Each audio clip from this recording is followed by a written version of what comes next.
Hello, thanks for joining us today. I want to talk about the Clarity Act. U.S. Treasury Secretary Scott Bessent had asked Congress to pass the Digital Asset Marketing Clarity Act without delay.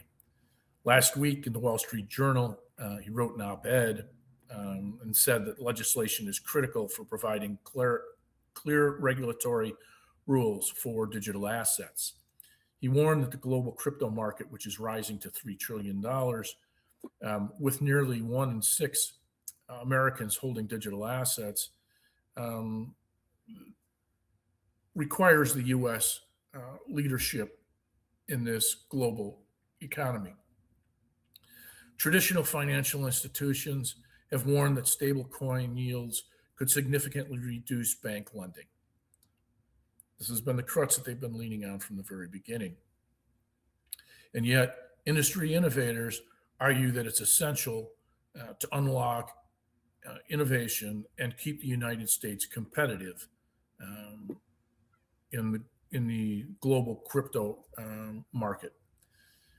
The Council of Economic Advisors, or CEA, released a 20-page report in response to Clarity Act's idleness, if you will.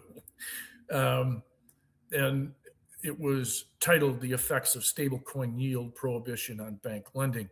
And it clearly challenges the bank industry's claim that stablecoin yields significantly threaten traditional lending, arguing that banning the yields on stablecoins would have a minimum impact on bank lending. At baseline calibration, the CEA finds the prohibition yield on stablecoins would increase total U.S. bank lending by $2.1 billion, or 0.02% of the overall loan market, which is at $12 trillion. At the same time, it would produce a net welfare cost of $800 million. In other words, a blanket prohibition of stablecoin yields would cost more by denying yield to consumers on those stablecoins than reducing the ability to receive loans from banks. That $2.1 billion in loans, earning at 6.75% interest, generates $142 million. So the banks would be denying you access to $800 million in stablecoin generation. It's going in their pockets and not ours.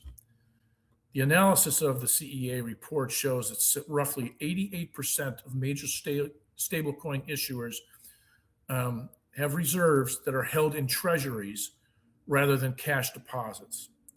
As a result, most dollars that move into stablecoins recirculate through the banking system rather than moving outside of it. The report also notes that 80% of stablecoin transaction volume occurs outside of the United States, which creates a new foreign demand for U.S. treasuries. Correspondingly, at the community bank level, it states that there is no statistically significant correlation between stablecoin growth and community bank deposit outflows. What it's really getting at is that community bank customers are not the primary buyers of stablecoins. So, if you want to retain your ability to generate a revenue stream from stablecoins and keep the banks from pocketing your share, get a hold of your representative and senators and make sure they hear your voice. Thank you very much. We appreciate your time. Take care. Bye now.